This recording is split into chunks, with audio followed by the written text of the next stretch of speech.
Hello दोस्तों, आज फिर हम आप लोगों के लिए अब जो है टॉपिक वाइज भी मेरा आएगा। जैसे ज्योग्राफी हुआ, हिस्ट्री हुआ और भी बाकी सबका टॉपिक वाइज हम दिया करेंगे आप लोगों के लिए वीडियो। जैसे आप सीटेट का करते हैं या फिर अन्य कोई भी एग्ज़ाम की अगर आप तैयारी करते हैं तो आपको यह बहुत ही काम आएगा। और वह सब टॉपिक देंगे जहाँ से हमेशा क्वेश्चन पूछा जाता है। ठीक है, तो आप लोग मेरे साथ लाइब्रेरियन वाले तो जुड़े ही हैं और चाहेंगे तो इस टॉपिक जैसे हिस्ट्री, ज्योग्राफी, साइंस वगैरह से भी आप लोग जुड़ सकते हैं, जो आप लोगों को बहुत ही फ़ायदा पहुंचेगा। चलिए हम लोग आज स्टार्ट करते हैं। एक चैप्टर बहुत ही अच्छा चैप्टर है वायुमंडल, ज्योग्राफी का वायुमंडल आज हम लोग स्टार्ट करते हैं। तो वायुमंडल के बारे में आप लोग जानते ही होंगे कि वायुमंडल किसे कहा जाता है।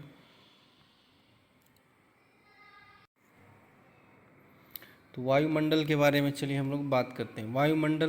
वायुमंडल का मतलब क्या होता है, पहले इसको जानिए, इसका परिभाषा समझिए। पृथ्वी के चारों ओर घिरे हुए वायु के विस्तृत फैलाव को, मतलब पृथ्वी के चारों ओर जो फैलाव है, जो आप लोगों को दिखाई दे रहा है, आप जब पृथ्वी पर रहते हैं तो आप लोगों को चारों तरफ जो दिखाई देता है उसी को हम लोग वायुमंडल कहते हैं। क्या कहते हैं? वायुमंडल कहते हैं। क्या कहते हैं? वायुमंडल कहते हैं। ठीक है, तो अब आगे बढ़ते हैं। वायुमंडल के ऊपरी परत को ऋतु विज्ञान मेट्रोलॉजी कहते हैं। मतलब वायुमंडल के ऊपरी परत को ऋतु विज्ञान कहते हैं। जो वायुमंडल का ऊपरी परत, यहाँ पर सॉरी, आर्चियोलॉजी कहते हैं। क्या कहते हैं? आर्चियोलॉजी कहा जाता है अध्ययन को। वायुमंडल के ऊपरी परत के अध्ययन को, अगर आप ऊपरी परत का अध्ययन करते हैं तो उसको अच्छा नाम दिया जाता है एरियोलॉजी। क्या बोला जाता है? एरियोलॉजी बोला जाता है। मतलब वायुमंडल के अगर आप ऊपरी परत के बारे में पढ़ते हैं तो उसको एरियोलॉजी कहा जाता है। ठीक है, और निचली परत के बारे में आप लोग अगर उसको पढ़ते हैं तो उसको क्या कहा जाता है? ऋतु विज्ञान, मतलब मेट्रोलॉजी। तो इसको इंग्लिश में ही नाम ये दोनों याद रखेगा, क्योंकि कोई भी एग्ज़ाम में अगर पूछा जाता है तो वह इंग्लिश में ही पूछा जाता है नाम। ठीक है, इंग्लिश में ही पूछा जाता है, इसका ख्याल रखना है। तो हम लोग पढ़े निचली परत के अध्ययन को क्या कहा जाता है? मेट्रोलॉजी। ऊपरी परत के अध्ययन को क्या कहा जाता है वायुमंडल के? तो एरियोलॉजी कहा जाता है। ये जो अध्ययन से, ये इस अध्ययन को क्या कहा जाता है? तो ये इंग्लिश में ही लिखा होता है। किस में लिखा होता है?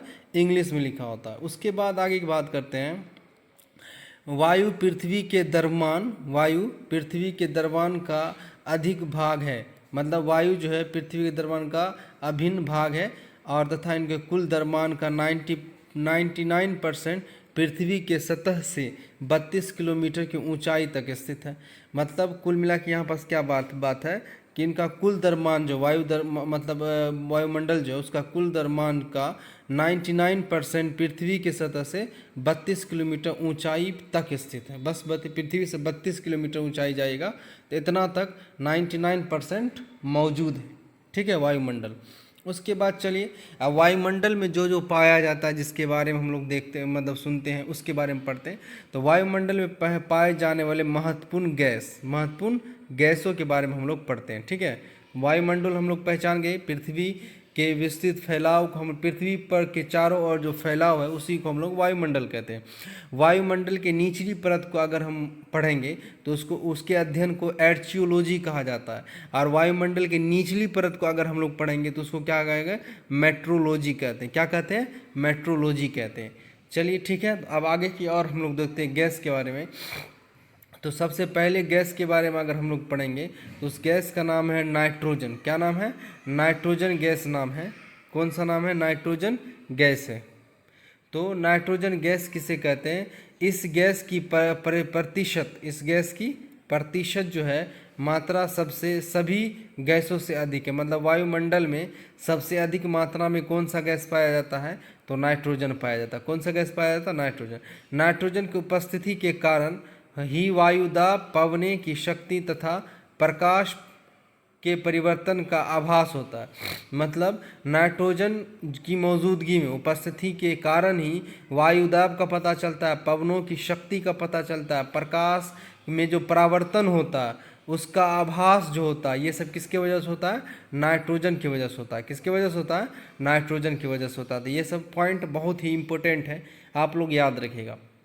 उसके बाद इस गैस का कोई रंग इस गैस का कोई रंग, गंध अथवा स्वाद नहीं होता। मतलब नाइट्रोजन गैस के बारे में अगर कोई चीज़ पूछ ले कि ये नाइट्रोजन गैस का गंध कैसा होता है या फिर रंग कैसा होता है, तो इसका कोई ना तो रंग होता है ना तो स्वाद आता है। स्टेटमेंट टाइप क्वेश्चन में ये सब आ सकता है कि नहीं दिया होता है इन 4 स्टेटमेंट में से कौन ट्रू है नाइट्रोजन के बारे में, कौन फॉल्स है, ठीक है। तो उस टाइप में दिया रहेगा नाइट्रोजन का कोई गंध होता है, रंग भी होता है, नहीं, लेकिन नहीं होता याद, ना तो इसका स्वाद होता है ना तो इसका गंध होता है। उसके बाद नाइट्रोजन का सबसे बड़ा लाभ यह है कि यह वस्तुओं को तेजी से जलने से बचाती है। मतलब नाइट्रोजन का एक और अच्छा लाभ है कि यह वस्तु को जब भी वस्तु तेज़ी से जलता है तो नाइट्रोजन उससे क्या करता है, उसको बचाता है वस्तु को, कि नाइट्रोजन जल्दी से कोई भी चीज़ नहीं जले। तो वो नाइट्रोजन क्या चीज़ बताता है, मतलब जलते हुए किसी वस्तु को तेज़ी से जलने से रोकता है। कोई वस्तु तेज़ी जलता है ना, तो उसको जलने से जो रोकता है, कौन जो रोकता है? नाइट्रोजन ही रोकता है। उसके बाद यदि वायुमंडल में नाइट्रोजन ना हो, अगर वायुमंडल में नाइट्रोजन ना हो तो आग पर नियंत्रण रखना कठिन हो जाता है। अगर वायुमंडल में, देखिए बहुत इंपॉर्टेंट पॉइंट है, वायुमंडल में अगर नाइट्रोजन नहीं होता तो आग पर नियंत्रण पाना बहुत क्या हो जाता हम लोगों के लिए? कठिन हो जाता। उसके बाद नाइट्रोजन से पेड़ पौधे में प्रोटीन का निर्माण होता है। मतलब नाइट्रोजन से ही पेड़ पौधों में किसका निर्माण होता है? प्रोटीन का निर्माण होता है, जो भोजन का मुख्य अंग है। और प्रोटीन तो जानते हैं आप लोग, भोजन का क्या मुख्य अंग है। यह गैस वायुमंडल में 128 किलोमीटर ऊंचाई तक फैली हुई है।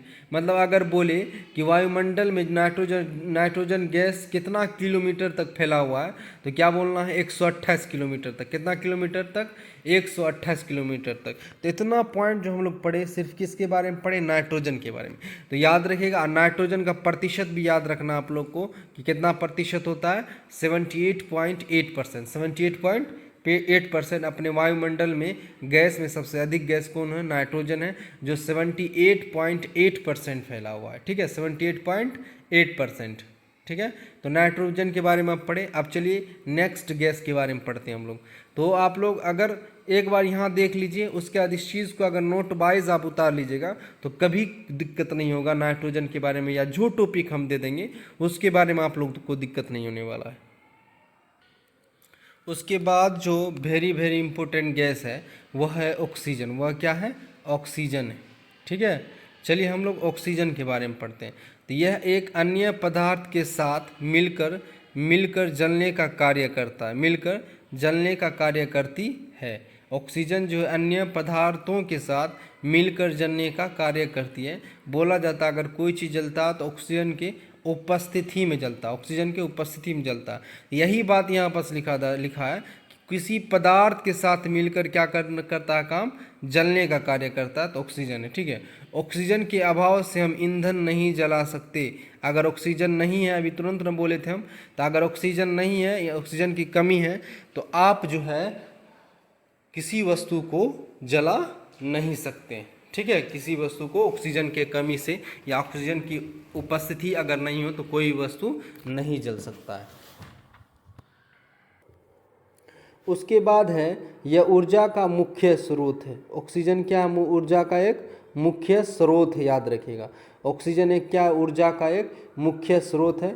यह गैस वायुमंडल में 64 किलोमीटर की ऊंचाई तक फैली हुई है। अगर ऑक्सीजन की बात करें तो कितना किलोमीटर? 64 किलोमीटर ऊंचाई तक यह फैला हुआ है। अपना ऑक्सीजन कहाँ तक फैला हुआ है? 64 किलोमीटर। और नाइट्रोजन बताइए कितना फैला हुआ है? तो ऑक्सीजन कितना किलोमीटर? 64 किलोमीटर ऊंचाई तक फैला हुआ है। उसके परंतु 16 किलोमीटर से ऊपर जाकर इसकी मात्रा बहुत कम हो जाती। लेकिन अगर आप 16 किलोमीटर के ऊपर जाइएगा तो इसका मात्रा धीरे धीरे क्या होगा? जैसे आप 16 किलोमीटर जाइएगा तो इसका मात्रा धीरे धीरे क्या होगा? घटने लगेगा। क्या होगा? मात्रा कम होने लगता है, घटने लगता है। 120 किलोमीटर ऊंचाई पर ऑक्सीजन की मात्रा नगण्य हो जाती है, मतलब ना के बराबर। 120 किलोमीटर जैसे आप जाइएगा तो ऑक्सीजन आपको ना के बराबर मिलना स्टार्ट हो जाएगा, ठीक है, मतलब सांस लेने में आपको प्रॉब्लम होने लगी। उसके बाद की बात की अगर हम बात करते तो एक होता है carbon dioxide, very very important. Carbon dioxide क्या है, वेरी वेरी इंपॉर्टेंट है। यह सबसे भारी गैस है, ये याद रखना, यह सबसे कैसा गैस है, भारी गैस है। और इस कारण यह सबसे निचली परत में मिलती है, और यही कारण है कि यह सबसे निचली परत में मिलता है हम लोग को।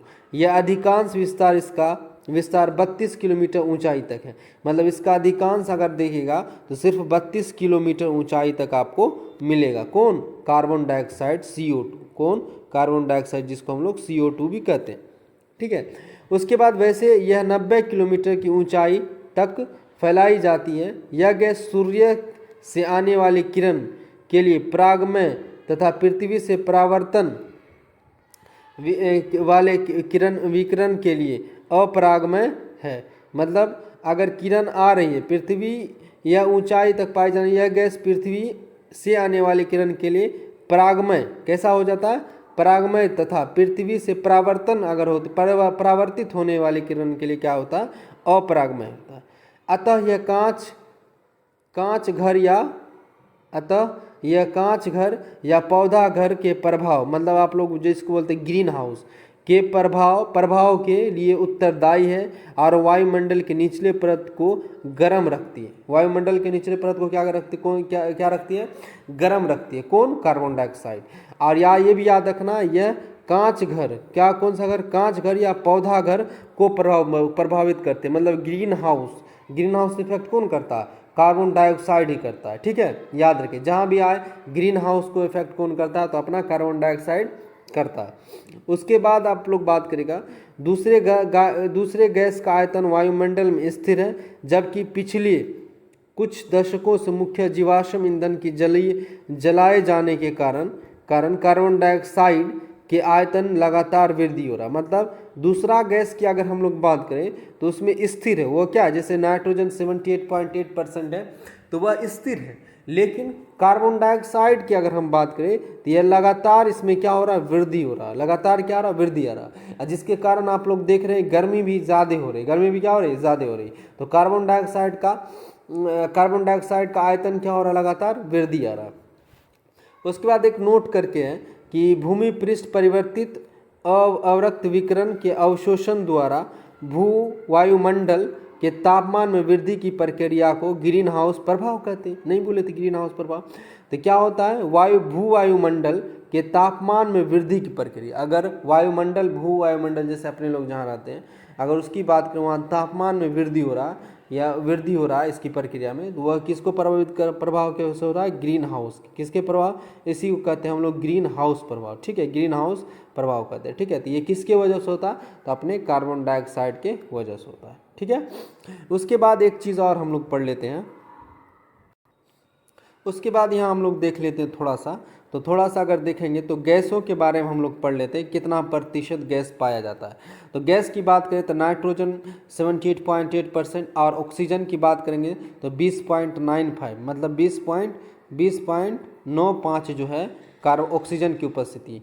आर्गन की उपस्थिति अगर बोले तो 0.93 है, और कार्बन डाइऑक्साइड CO2 जिसको हम लोग अभी पढ़े हैं तो उसकी बात करें 0.03% है।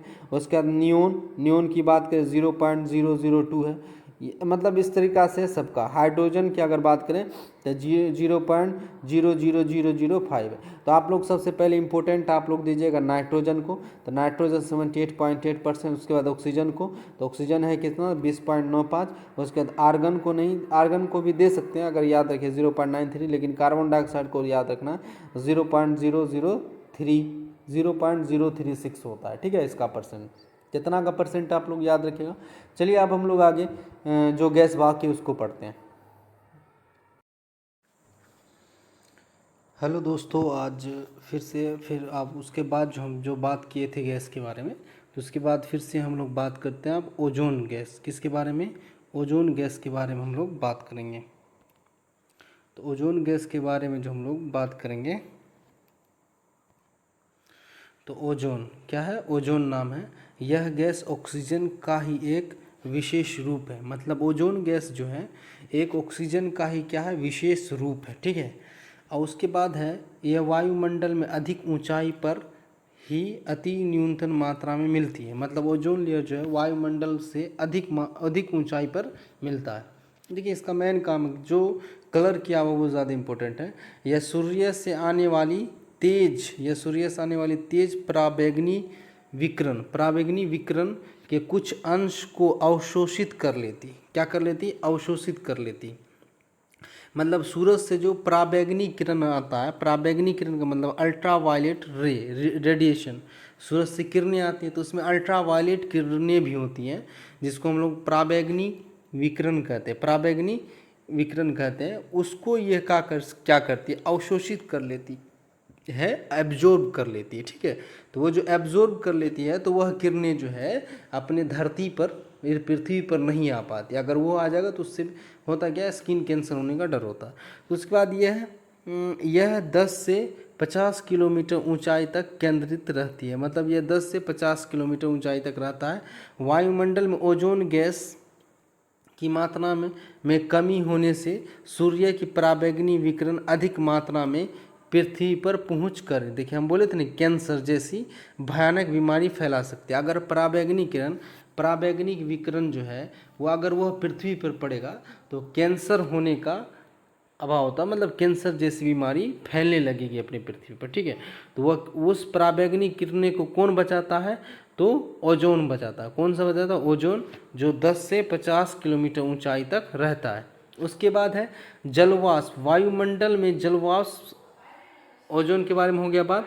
उसके बाद हम लोग बात करते हैं, याद रखिएगा ओजोन के बारे में 2-3 पॉइंट कि ओजोन हमको कौन सी किरण से बचाता है, तो पराबैंगनी किरण से, ठीक है। तो ओजोन के बारे में 2-3 बात याद रखना है कि यह गैस ऑक्सीजन का ही एक रूप है और यह सूर्य से आने वाली कौन सी किरण से आपको बचाता है, पराबैंगनी विकिरण से बचाता है, ठीक है। ये याद रखना, अगर पराबैंगनी किरण आ जाएगा ज़मीन पर तो हम लोग को कैंसर जैसी बीमारी से मतलब भयानक बीमारी फैल सकती है अपने पृथ्वी पर, ठीक है। तो ये याद रखिएगा। उसके बाद हम लोग बात करते हैं दूसरी बात कि जलवाष्प के बारे में। किसके बारे में? जलवाष्प के बारे में। जलवाष्प का मतलब समझ गए, जलवाष्प मतलब इवापोरेट होना, जल का हवा मतलब एयर में मिल जाना, उसी को जलवाष्प कहते हैं। जो पानी होता है ना, गर्म कीजिएगा तो जलवाष्प होता है ना, उसी को कहते हैं। तो वायुमंडल में जलवाष्प सबसे अधिक परिवर्तनशील तथा असमान वितरण वाली गैस है, मतलब ये सबसे अधिक परिवर्तनशील है, ये सबसे ज़्यादा परिवर्तन होता है, ये एक असमान वितरण है वाली गैस है, ठीक है। यह ऊंचाई के साथ साथ घट जाती है, मतलब जलवाष्प जैसे जैसे ऊपर जाएगा ये धीरे धीरे क्या होगा, घटता चला जाता है। ये क्या हो जाती है, घटती चली जाती है। यह 90 किलोमीटर की ऊंचाई तक ही पाई जाती है, मतलब जलवाष्प की अगर हम लोग बात करें, इससे उतना इम्पोर्टेंट नहीं है लेकिन ये याद रखना है फिर भी, लेकिन 90 किलोमीटर की ऊंचाई तक ये पाई जाती है। हाँ, ये याद रखना है कि जलवाष्प अगर ऊंचाई पर जाएगी तो वह धीरे धीरे क्या हो जाएगी, घटती चली जाती है। वह धीरे धीरे क्या होगा, घटता चला जाएगा।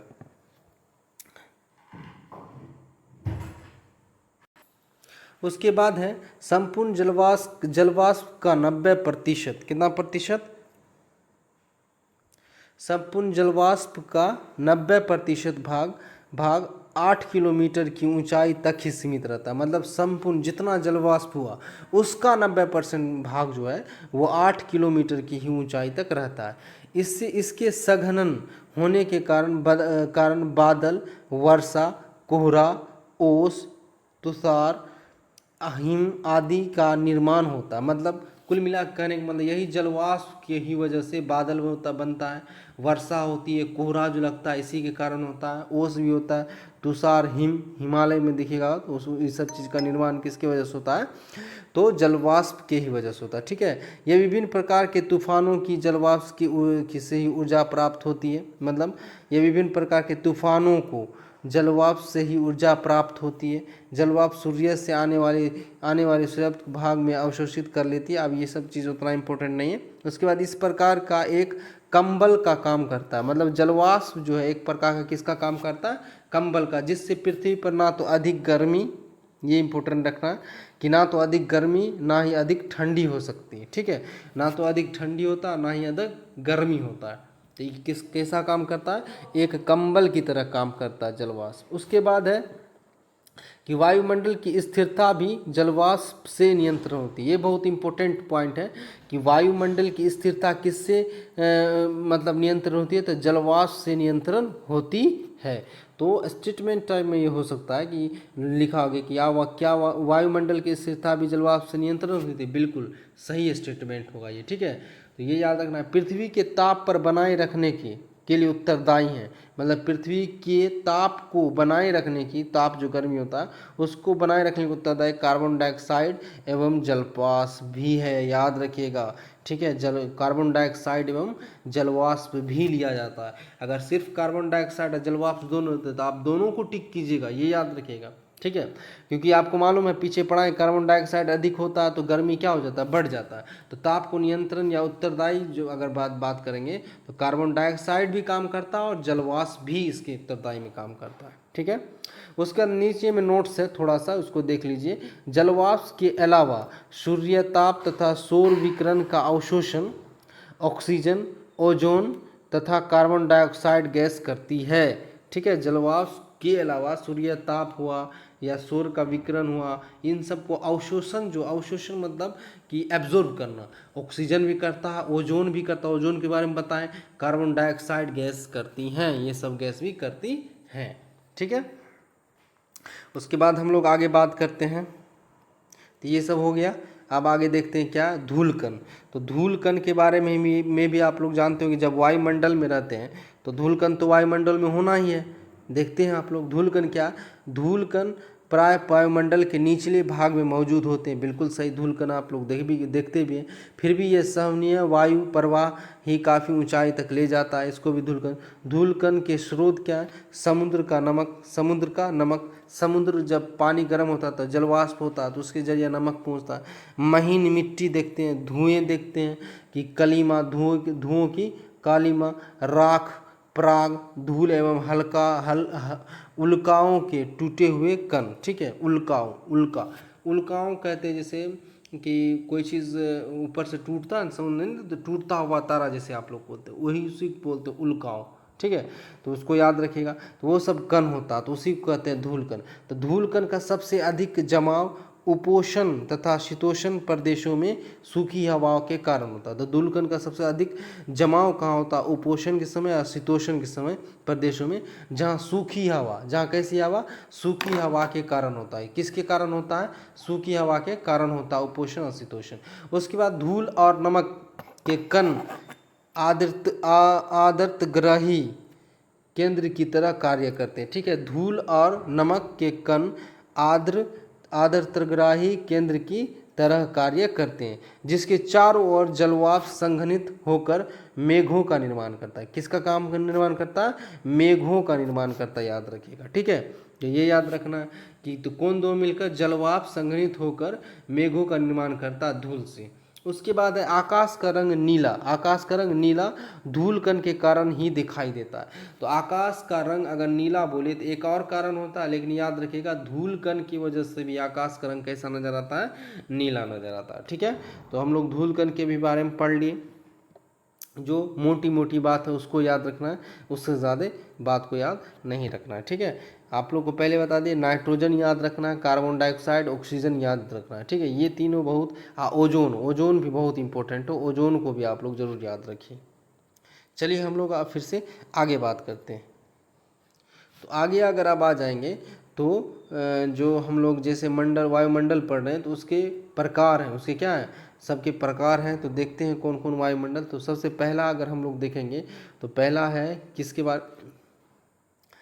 किसके बारे में है, तो पहला है क्षोभ मंडल। कौन सा मंडल, क्षोभ मंडल, जिसको हम लोग ट्रोपोस्फियर कहते हैं। जैसे लेयर होता है, जैसे ये धरती है ना, ये धरती है तो वायुमंडल के ऊपर ऐसे लेयर होता है, ठीक है, ऐसे लेयर होता है। तो वायुमंडल का पहला लेयर जो होता है, ये जो नीचे वाला लेयर होता है, तो वायुमंडल का पहला लेयर जिसमें हम लोग सभी लोग रहते हैं, तो वायुमंडल का पहला लेयर को क्षोभ मंडल कहते हैं। क्या कहते हैं, क्षोभ मंडल, ट्रोपोस्फियर। इंग्लिश में क्या बोला जाता है, ट्रोपोस्फियर। इससे क्वेश्चन हमेशा कोई भी एग्जाम दीजिए आप कंपटीशन, तो एक क्वेश्चन ज़्यादा चांस होता है कि फिजिक्स जो ज्योग्राफी से अगर पूछा जाए तो इस क्वेश्चन का ज़्यादा चांस होता है कि इन सब में से एक क्वेश्चन पूछा जाए। तो आप लोग एक बार तैयारी कर लीजिए, इससे ज़्यादा नहीं पूछा जाएगा। तो यह वायुमंडल का सबसे निचली परत है। तो क्षोभ मंडल जो है वायुमंडल का सबसे कौन सा परत, अभी तुरंत बोले वायुमंडल का सबसे निचला परत जो होगा हमारा कौन सा मंडल होगा, क्षोभ मंडल होगा। ठीक है, इसकी ऊंचाई सतह से मतलब ज़मीन से 18 किलोमीटर है। कहाँ से? सतह से कितना है? 18 किलोमीटर ऊंचाई तक आप लोग को रहेगा। ठीक है, क्षोभ मंडल। उसके बाद है इसकी ऊंचाई ध्रुवों पर 8 किलोमीटर और विषुवत रेखा पर लगभग 18 किलोमीटर होता है।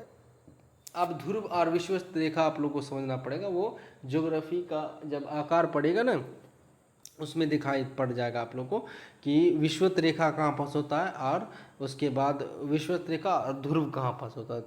तो ये याद रखना है सिर्फ आप लोगों को कि ध्रुव पर कितना किलोमीटर, 8 किलोमीटर, और विषुवत रेखा पर कितना किलोमीटर, तो 18 किलोमीटर ऊंचाई पर होता है। ठीक है, तो अगर पूछे क्षोभ मंडल में ध्रुव पर कितना किलोमीटर की ऊंचाई पर रहता है तो 8 किलोमीटर, और यही बोले विषुवत रेखा पर लगभग कितना किलोमीटर की ऊंचाई पर रहता है क्षोभ मंडल, तो 18 किलोमीटर। ठीक है, याद रखना कि सतह से कितना किलोमीटर दूर पर रहता है, तो 18 किलोमीटर की दूरी पर। उसके बाद अगला पॉइंट के बारे में हम लोग बात करते हैं। तो नेक्स्ट पॉइंट है कि क्षोभ मंडल में तापमान की गिरावट की दर प्रति 165 मीटर की ऊंचाई पर 1 डिग्री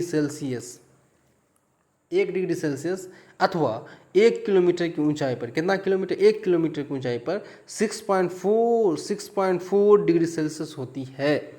मतलब गिरावट का मतलब होता है क्या है कि अगर आप सतह से 165 मीटर जाइएगा तो 1 डिग्री सेल्सियस घट जाएगा, 1 डिग्री सेल्सियस क्या होगा, घट जाएगा। उसके बाद क्षोभ मंडल में किसमें ये काम हो रहा है, क्षोभ मंडल में कि 18 किलोमीटर क्षोभ मंडल है ना, तो आप अगर 165 मीटर जाइएगा तो 1 डिग्री सेल्सियस तापमान में घटाव मतलब घट जाएगा। उसके बाद अगर आप 6.45 मतलब 1 किलोमीटर की ऊंचाई तक जाएगा तो 6.4 डिग्री सेल्सियस क्या होगा, गिरावट आएगा। किसमें, तापमान में। किसमें आएगा, तापमान में। यहाँ बोल दिया तापमान में गिरावट आया, तो यही चीज़ को याद रखेगा।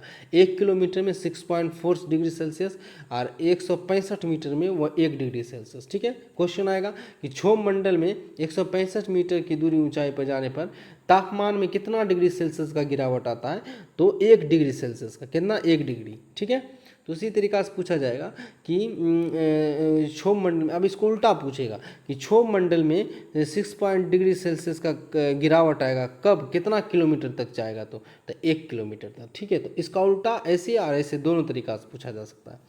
सभी मुख्य वायुमंडल की घटनाएं, सभी मुख्य वायुमंडल मतलब जो भी वायुमंडल की घटनाएं होती हैं जैसे बादल, आंधी, वर्षा, इसी मंडल में होती। ये याद रखिएगा, ये बहुत ही इम्पोर्टेंट है कि बोल देगा कि बादल जो रहता है कौन सा मंडल में होगा, तो याद रखना है क्षोभ मंडल में। कौन सा मंडल में, क्षोभ मंडल में। आंधी किस मंडल में रहता है, क्षोभ मंडल में। वर्षा किस मंडल में होता है, तो क्षोभ मंडल में होता है। ठीक है, उसके बाद ये बहुत इंपॉर्टेंट था इसलिए हम आप लोग को ये बताएं। उसके बाद है संवहन मंडल। इस मंडल को संवहन मंडल भी कहते हैं।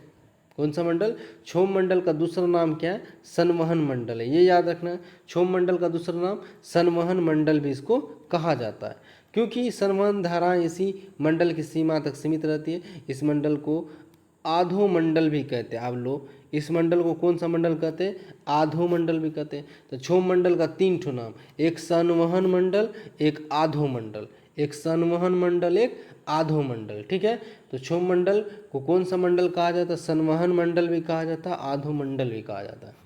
जैविक क्रिया के लिए सबसे महत्वपूर्ण स्तर है संस्तर है, तो जैविक क्रिया भी इसी में होता है। उसके बाद क्षोभ मंडल एवं समताप मंडल को अलग करने वाले भाग को क्षोभ सीमा कहते हैं।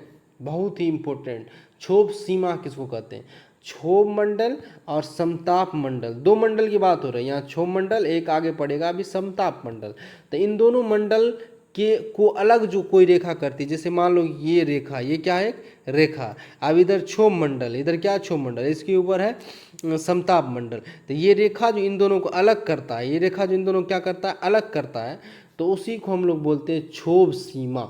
उसको क्या बोलेंगे, तो इस रेखा को कौन सा रेखा बोलेंगे, क्षोभ सीमा बोलेंगे। क्या बोलेंगे, क्षोभ सीमा। विषुवत वृत्त के ऊपर क्षोभ सीमा में हवा का तापमान 80 डिग्री सेल्सियस और ध्रुव के ऊपर -45 डिग्री सेल्सियस होता है। यहाँ तापमान स्थिर होने के कारण इसे क्षोभ सीमा कहते हैं। और यहाँ तापमान क्या होता है, स्थिर होता है, इसलिए इसे क्षोभ सीमा कहते हैं। उतना याद नहीं रखना है, बस क्षोभ सीमा याद रखना है कि क्षोभ सीमा होता क्या है, कि क्षोभ सीमा क्षोभ मंडल और समताप मंडल को अलग करता है। ठीक है, याद रखना, ये भी थोड़ा अच्छा याद रखो, अच्छी बात होगी कि क्षोभ सीमा में हवा का तापमान -80 डिग्री सेल्सियस होता है विषुवत वृत्त के ऊपर। और ध्रुव के ऊपर कितना होता है, -45 डिग्री सेल्सियस होता है।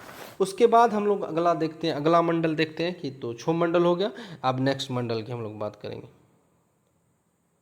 तो नेक्स्ट मंडल है समताप मंडल। अभी तुरंत आप लोग को दिखाई दे समताप मंडल के बारे में। तो समताप मंडल क्या बोलता है, समताप मंडल 50 किलोमीटर की ऊंचाई तक होती है। मतलब आप जैसे क्षोभ मंडल यहाँ से खत्म हो गया, ये हो गया क्षोभ मंडल। अब इसके ऊपर 50 किलोमीटर जाइएगा तो आपको कौन सा मंडल होगा, समताप मंडल 50। समताप मंडल की मोटाई ध्रुवों पर सबसे अधिक होती है। ये याद रखना बहुत इंपॉर्टेंट है कि समताप मंडल की अधिक मोटाई ध्रुव पर कितनी होती है, अधिक मोटाई होती है। ठीक है, ऐसे क्वेश्चन आएगा समताप मंडल की सबसे अधिक मोटाई कहाँ पर होती है, विषुवत रेखा पर, ध्रुव पर। तो कहाँ पर होता है, ध्रुव पर होता है। ठीक है, इसमें मौसमी घटनाएं जैसे आंधी, बादल की गरज, बिजली कड़क, धूलकण, जलवाष्प आदि कुछ नहीं होता है। तो इसमें कुछ नहीं होता, ये याद रखना है। इसमें जो है ना तो बादल होता है, ना बिजली गरजता है, कुछ नहीं होता है, ये याद रखना। धूलकण, जलवाष्प और कुछ नहीं होता है इस मंडल में। किसमें, समताप मंडल। ये सब किस में होता है, क्षोभ मंडल में होता है। इस मंडल में वायुयान उड़ान के आदेशी दिशा पाई जाती है।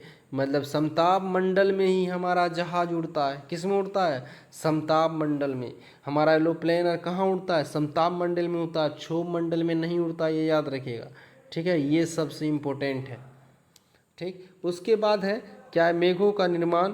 ये कभी कभी इस मंडल में विशेष प्रकार के मेघों का निर्माण होता है, मेघ का निर्माण होता है, जिन्हें मूलाभ मेघ, mother of play of Clyde कहते हैं। उसके बाद हम लोग आगे देखेंगे तो समताप मंडल के एक महत्वपूर्ण लक्षण यह है कि इसमें ओजोन गैस की एक परत पाई जाती है। ठीक है, ओजोन गैस अभी आप लोग को पढ़ाए थे ना, तो ओजोन गैस की परत कौन सा मंडल में पाया जाता है, तो याद रखना कौन सा मंडल में, समताप मंडल में पाया जाता है। ये बहुत इंपॉर्टेंट क्वेश्चन है कि ओजोन परत, क्वेश्चन आता है कि ओजोन परत किस मंडल में पाया जाता है। मतलब समताप मंडल, क्षोभ मंडल, आयन मतलब आयनोस्फीयर, आयन मंडल पढ़े इस मंडल में। तो समताप मंडल में हमारा ओजोन परत पाया जाता है, ये बहुत इंपॉर्टेंट याद रखिएगा। ठीक है, जो सूर्य से आने वाली पराबैंगनी किरण को अवशोषित करती है, पढ़ा चुके हैं। इस पृथ्वी को सुरक्षा कवच कहते हैं। ओहो, ओजोन गैस को या ओजोन लेयर को पृथ्वी का क्या कहा जाता है, सुरक्षा कवच भी कहा जाता है। किसको पृथ्वी का सुरक्षा कवच कहा जाता है, तो ओजोन गैस को या ओजोन लेयर को। ठीक है, उसके बाद ओजोन परत को नष्ट करने वाली गैस, मतलब ओजोन परत भी जो है वो भी धीरे धीरे नष्ट होती है, हो रही है, या कमी अब थोड़ा कम हो गया है। लेकिन अगर ओजोन परत को नष्ट करने वाली गैस कौन होता है, तो उसका नाम है CFC। क्या नाम है, CFC, क्लोरोफ्लोरोकार्बन। क्लोरोफ्लोरोकार्बन ये जो एयर कंडीशनर से निकलता है, रेफ्रिजरेटर, फ्रिज जो है उससे निकलता है। ठीक है, ये सब चीज़ों से निकलता है ओजोन परत से, CFC। तो ये CFC जब गैस से निकलेगा, मतलब रेफ्रिजरेटर, एयर कंडीशनर से निकलेगा, तो वह धीरे धीरे कहाँ जाएगा, समताप मंडल में। समताप मंडल में जैसे जाएगा तो वहाँ ओजोन लेयर से मिलेगा, और ओजोन लेयर धीरे धीरे उससे क्या हो जाता है, कमज़ोर होने लगता है। ठीक है, तो अब तो सुनने में आया है, क्या पता चला है कि गैसर में, इस गैस का मतलब फ्रीजर में इस प्रकार का गैस का ना के बराबर उपयोग किया जाता है। ठीक है, तो वो तो पता चल ही जाएगा। लेकिन याद रखना कि ओजोन परत को कौन नष्ट करने वाली गैस है, तो उस गैस का नाम क्या है, क्लोरोफ्लोरो, CFC। कौन सा, CFC है। उसके बाद हम लोग देखते हैं, नेक्स्ट पॉइंट है हम लोग का कि नेक्स्ट पॉइंट ये है कि ओजोन परत में संरक्षण CFC में उपस्थित सक्रिय क्लोरीन के कारण होते हैं। मतलब ओजोन में परत में संरक्षण CFC में उपस्थित सक्रिय क्लोरीन होता है, उसी के कारण ये जो है उसको डिफेक्ट करता है, मतलब कमज़ोर करता है। ओजोन परत की मोटाई नापने में डॉप्सन इकाई बहुत इंपॉर्टेंट का प्रयोग किया जाता है। मतलब ओजोन परत की अगर हमको मोटाई नापना है तो उसको किसका यूज़ करेंगे, डॉप्सन इकाई का। जैसे हम लोग दूरी मीटर में नापते हैं ना, तो उसी तरीका से ओजोन परत का अगर मोटाई नापेंगे तो डॉप्सन की प्रक्रिया का द्वारा नापा जाता है। ठीक है, उसके बाद है ओजोन मंडल।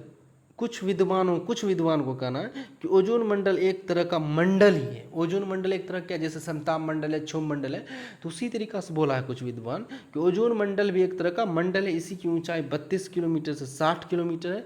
मध्य मानते मंडल में ऊंचाई के साथ साथ तापमान बढ़ता है और प्रति 1 किलोमीटर की ऊंचाई पर तापमान 5 डिग्री सेल्सियस वृद्धि होता है। याद रखिएगा ये चीज़ को। लेकिन ये नहीं हो, ये क्वेश्चन उतना पूछा तो नहीं जाता है, लेकिन फिर भी याद रखना कि कुछ विद्वान के द्वारा क्वेश्चन आ जाएगा, उसमें बोल दे कुछ विद्वान के द्वारा ऐसे मंडल माना जाए। बिल्कुल, कुछ विद्वान के द्वारा ओजोन मंडल, ओजोन को भी एक ओजोन मंडल माना गया है कि यह भी अपने आप में एक क्या है, मंडल है। जैसे समताप मंडल है, क्षोभ मंडल है, इसी तरीका से यह भी अपने आप में एक क्या है, मंडल है। ठीक है, लेकिन ओजोन में याद रखिएगा कि इसका जो ये बहुत इंपॉर्टेंट है, 1 किलोमीटर अगर दूरी बढ़ेगा ओजोन में, ऊपर जाइएगा तो आपका ऊंचाई जो है 5 डिग्री सेल्सियस वृद्धि होगा। कितना डिग्री, 5 डिग्री सेल्सियस वृद्धि होगा, मतलब तापमान बढ़ेगा पर किलोमीटर में। ठीक है, उसके बाद हम लोग बात करते हैं मध्य मंडल। कौन सा मंडल, मध्य मीजोस्फीयर। उसके बाद कौन सा, तीसरा नंबर में मध्य मंडल मीजोस्फीयर। मध्य मंडल क्या है, मध्य मंडल समताप मंडल के ठीक ऊपर 80 किलोमीटर की ऊंचाई तक फैला रहता है। तो मध्य मंडल जो समताप मंडल के ठीक ऊपर है, 80 किलोमीटर ऊंचाई तक फैला हुआ है। इस संस्तर में भी ऊंचाई के साथ साथ तापमान में कमी होने लगती है। इसमें भी आप लोग जैसे जैसे ऊपर चढ़िएगा तो तापमान में क्या आ जाएगा, कमी आ जाएगा। जो 80 किलोमीटर ऊंचाई तक पहुंचकर या -100 डिग्री सेल्सियस हो जाती है। मतलब इसमें जैसे आप 80 किलोमीटर जाइएगा, कितना किलोमीटर, 80 किलोमीटर तक जाइएगा तो इसका तापमान कितना घट जाएगा, -100 डिग्री सेल्सियस चला जाएगा। कितना चला जाएगा, -100 डिग्री सेल्सियस। सोचिए 0 डिग्री सेल्सियस में बर्फ बन जाता है, तो -100 डिग्री सेल्सियस में क्या होगा। मध्य मंडल की ऊपरी परत को मध्य सीमा कहते हैं। ये भी अच्छा है क्वेश्चन है कि मध्य मंडल के ऊपरी परत को क्या कहते हैं, तो मध्य मंडल के ऊपरी परत को मध्य सीमा। मध्य मंडल है, मध्य में मध्य सीमा लगा देना। ठीक है, मध्य मंडल के ऊपरी परत को क्या कहा जाता है, मध्य सीमा कहा जाता है। आप लोग बस मेरे साथ जोड़िए और टॉपिक वाइज हम देंगे। थोड़ा लेट होगा आने में, लेकिन आएगा जरूर हर टॉपिक के बारे में। ठीक है, जो सबसे ज़्यादा क्वेश्चन जो टॉपिक से पूछा जाता है, आप लोग किसी कंपटीशन की तैयारी कीजिएगा तो इन सब टॉपिक से क्वेश्चन आता है। ठीक है, सीटेट हो, स्टेट हो, या फिर आप कोई भी सरकारी नौकरी का कीजिएगा तो जिसमें जीके जीएस होगा तो ये सब चैप्टर से क्वेश्चन आता है। ठीक है, तो चलिए हम लोग आगे की बात करते हैं आयन मंडल। किसके बारे में, आयन मंडल के बारे में बात करते हैं। आप लोग को जब तक हम नहीं आएगा मेरा वीडियो तब तक आप इसको देखिए, उसके बाद उतारिए, इसको क्या कीजिए, याद कीजिए। तब तक याद कीजिएगा, तब तक मेरा नया वीडियो आ जाएगा। ठीक है, तो सीटेट वाले यार भी बहुत अच्छा से देखिए, आपको बहुत ही फायदा होगा। आयन मंडल, आयनोस्फीयर क्या बोला जाता है इसको, आयनोस्फीयर, आयन मंडल। अब उसके बारे में आयन मंडल मध्य मंडल के ऊपर, मध्य मंडल है, मध्य मंडल के ऊपर 80 किलोमीटर से 400 किलोमीटर के बीच स्थित है। आयन मंडल 80 किलोमीटर से कितना, 400 किलोमीटर के बीच स्थित है। इसमें विद्युत अवशेषित कण पाए जाते हैं। इसमें कौन सा, विद्युत अवशेषित मतलब प्लस माइनस दोनों पाया जाएगा। ठीक है, तो इसमें विद्युत अवशोषण मतलब कि आयन पाया जाता है, प्लस और माइनस आयन पाए के कण पाए जाते हैं, इसलिए इसे आयन मंडल कहते हैं। इसलिए इसे क्या कहा जाता है, आयन मंडल कहा जाता है। इस भाग का वायुदाब तथा पराबैंगनी किरणों द्वारा आयकृत होता है। मतलब इस भाग में वायुदाब तथा वायुदाब कम, यह भाग कम वायुदाब, मतलब इस भाग में कम वायुदाब रहता है और पराबैंगनी किरण द्वारा आयनीकृत होता है। मतलब इसमें पराबैंगनी किरण रहता है। उसके बाद आयन मंडल में ऊंचाई बढ़ने के साथ साथ तापमान में वृद्धि होती है। बहुत प्यारा कोई क्वेश्चन है कि क्या पूछ लेगा, क्या आयन मंडल में ऊंचाई के साथ साथ तापमान में वृद्धि होती है। जी हाँ, वृद्धि होती है। देख लीजिएगा, किसमें हम बोले वृद्धि नहीं होता है, किसमें बोले वृद्धि होता है। ठीक है, तो ये चीज़ को थोड़ा अच्छा से लिखिएगा। तो आयन मंडल में क्या होता है कि वृद्धि होता है। उसके बाद इस मंडल में सबसे नीचे स्थित डी लेयर से कौन सा लेयर से? डी लेयर से लॉन्ग रेडियो वेव्स जैसे E1, E2, F1, F2 परतें शॉर्ट रेडियो वेव परिवर्तन होता है, जिसके के फलस्वरूप पृथ्वी पर रेडियो रेडियो, टेलीविज़न, टेलीफोन एवं रडार आदि की सुविधाएं प्राप्त होती है। तो इसी मंडल में सब कुछ रहता है, ठीक है, जिससे हम लोग रेडियो चलाते हैं, टेलीविज़न चलाते हैं, तो इसी मंडल में जो रहता है तो उसी की वजह से होता है रेड लॉन्ग रेडियो, ठीक है, डी लेयर होता है। उसके बाद अगर हम लोग देखेंगे, इसमें संचार उपग्रह इसी मंडल में अवस्थित है। संचार उपग्रह भी इसी मंडल में क्या होता है, अवस्थित होते हैं, संचार मंडल भी, ठीक है। संचार उपग्रह जैसे हम लोग जैसे सेटेलाइट वगैरह जैसे होते हैं ना, तो वो भी किस मंडल में होता है, हमारा आयन मंडल में ही होता है। उसके बाद आज जो मंडल के बारे में हम लोग पढ़े थे, लास्ट मंडल है हम लोगों का महामंडल। कौन सा मंडल? महामंडल। ये उतना इम्पोर्टेंट नहीं, लेकिन फिर भी देख लीजिए। ये आयन मंडल के से ऊपर के भाग को महामंडल कहा जाता है। इसका कोई ऊपरी सीमा निर्धारित नहीं है। इसमें कोई ऊपरी सीमा, आप जो उससे ऊपर मतलब आयन मंडल के बाद जो भी मंडल होगा, जहाँ तक जाइएगा तो उसको महामंडल ही कहते हैं, एक्सोस्फीयर कहते हैं, ठीक है। उसके बाद इसमें हाइड्रोजन और हीलियम गैस की प्रधानता होती। पूछा जा सकता है कि कौन सा मंडल में हाइड्रोजन और हीलियम गैस की प्रधानता होती है, तो कौन सा मंडल में होता है? महामंडल में होता, ठीक है। इसमें अरोरा ऑस्ट्रिया एवं अरोरा बेरिलियस के वाली घटनाएं होती हैं, ठीक है। अरोरा ऑस्ट्रिया वाली घटनाएं, अरोरा बेरिलियस की घटनाएं वाली, ये सारी घटनाएं किस में होती हैं? महामंडल में होती है, ठीक है। इसका मतलब अगर पढ़िएगा, अरोरा का अर्थ होता है प्राकाल डोन, और जबकि बेरिलियस का अर्थ होता है क्रमशः उत्तरी दक्षिणी होता है, ठीक है। और इन्हीं सी के कारण ध्रुवीय प्रकाश जो होता है, दक्षिण ध्रुवीय पर प्रकाश कहा जाता है।